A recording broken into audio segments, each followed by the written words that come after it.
नमस्कार दोस्तों। आज हम बहुत ही इंपॉर्टेंट डे के बारे में बात करने वाले हैं। आज 3 दिसंबर है और आज का दिन एग्रीकल्चर एजुकेशन डे यानी कि कृषि शिक्षा दिवस के रूप में मनाया जाता है। और आज का दिन ही क्यों चुना गया, क्योंकि इसका कारण था कि आजाद भारत के प्रथम कृषि मंत्री और प्रथम राष्ट्रपति डॉक्टर राजेंद्र प्रसाद जी का आज जन्म दिवस है। और उन्हीं के जन्म दिवस के उपलक्ष्य के अंदर आईसीआर ने 3 दिसंबर का दिन जो है चुना, किसके लिए? एग्रीकल्चर के बारे में अवेयरनेस फैलाने के लिए। अब आज के दिन क्या किया जाता है कि जो 11th या +2 या स्कूल एजुकेशन के जो बच्चे हैं उनको अवेयर करना कि किस प्रकार से आप एग्रीकल्चर के अंदर अपना करियर जो है परस्यू कर सकते हो। आपको पता होगा आजादी के बाद से लेके खासकर ग्रीन रेवोल्यूशन, हरित क्रांति से लेके आज हम 2024 तक अगर हम बात करें तो काफी डेवलपमेंट कर चुके हैं। और इस डेवलपमेंट में एग्रीकल्चर में बहुत ज्यादा डेवलपमेंट देखने को मिला है। हमारा प्रोडक्शन भी बढ़ा है,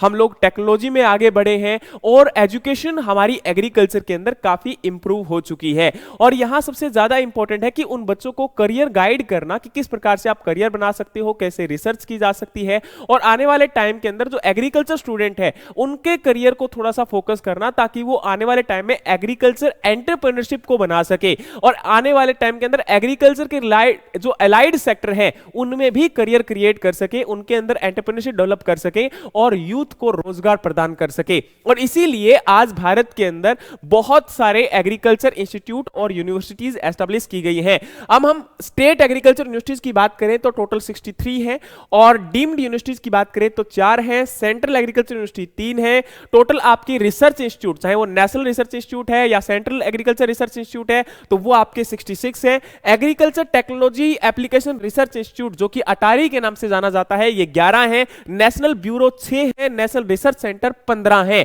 तो ये सारे के सारे रिसर्च इंस्टीट्यूट और यूनिवर्सिटीज आज एग्रीकल्चर एजुकेशन के लिए काम कर रही हैं और डिफरेंट टाइप ऑफ रिसर्च और टेक्नोलॉजी के ऊपर इनका जो वर्क है वो सामने भी आ रहा है। हर आपकी स्टेट एग्रीकल्चर यूनिवर्सिटी हर एक स्टेट के अंदर वर्क करती है कि वहां पर जो आपकी रिसर्च है, वहां पर जो आपका एग्रीकल्चर का क्लाइमेट है या एग्रीकल्चर का जो एनवायरनमेंट है उसको और कैसे बेटर किया जा सकता है, कैसे उन किसानों की इनकम को इंक्रीज किया जा सकता है। क्योंकि आज जो है फार्मर सबसे ज्यादा क्राइसिस को फेस कर रहा है, तो उनको अपलिफ्ट करना, उनकी इनकम को इंक्रीज करना, यूथ को एग्रीकल्चर में एंगेज करना, क्योंकि नई टेक्नोलॉजी आ रही है, नई इनोवेशन आ रही है, आपका आर्टिफिशियल इंटेलिजेंस आ चुका है। और अगर हम एनिमल हस्बेंड्री की बात करें या आपका फार्म मैकेनाइजेशन की बात करें तो बहुत प्रकार की डाइवर्सिटी आज एग्रीकल्चर में है। लेकिन उन डाइवर्सिटीज को या नई इनोवेशंस को जो फार्मर है, खासकर जो ओल्ड एज फार्मर्स हैं, क्योंकि एवरेज एज आज भारतीय किसानों की 54 यानी कि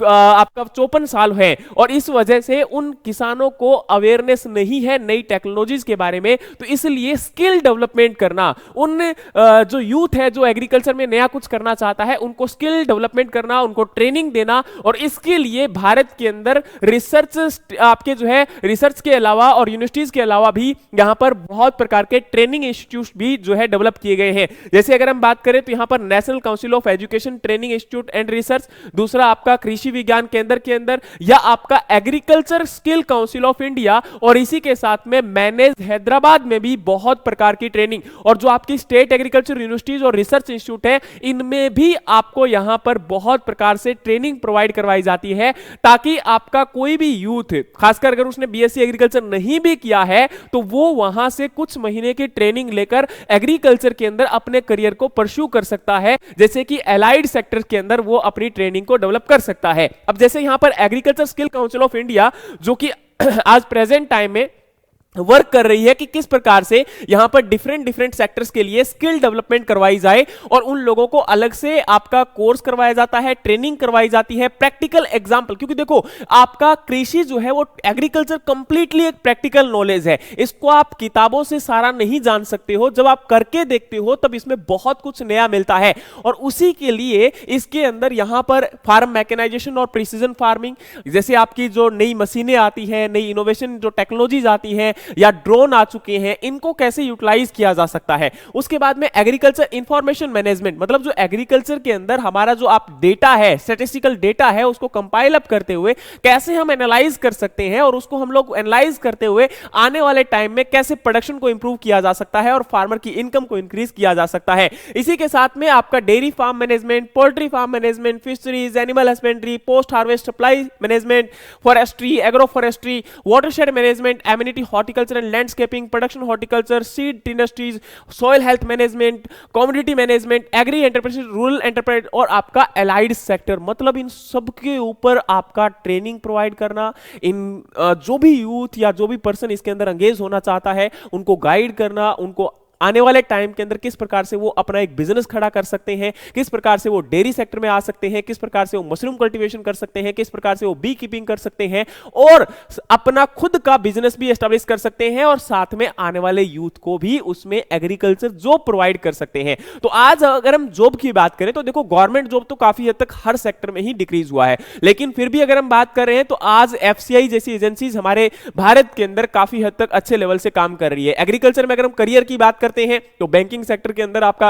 as a agriculture field officer, हर स्टेट के अंदर आपका agriculture assistant officer, agriculture officer, agriculture development officer और आपका agriculture officer, agriculture extension officer, ये आपकी बहुत सारी नंबर ऑफ पोस्ट हैं जिनमें काम कर सकते हैं। इसके अलावा इफको, क्रिप्को, नाबार्ड, ये भी बहुत सारी और भी ऑर्गेनाइजेशन है जिनमें आपका एज ए एग्रीकल्चर के अंदर गवर्नमेंट सेक्टर एम्प्लॉय भी काम किया जा सकता है। तो यहां पर आपको सबसे पहले इंपॉर्टेंट यह है कि जो हमारा फूड है, क्योंकि देखो अगर हम समझे तो फूड और फूड की जो प्रोसेसिंग इंडस्ट्रीज है इसके ऊपर एक बहुत बड़ा आपका जो है बिजनेस खड़ा हुआ है और इसी बिजनेस में अगर एग्रीकल्चर का यूथ और गांव का यूथ अगर इसमें इंडल्ज हो जाता है तो बहुत अच्छे से इस सेक्टर को और बूस्ट अप कर सकता है और भारत की इकोनॉमी में और बड़ा कंट्रीब्यूशन कर सकते हैं। आज भारत की लगभग 50% आबादी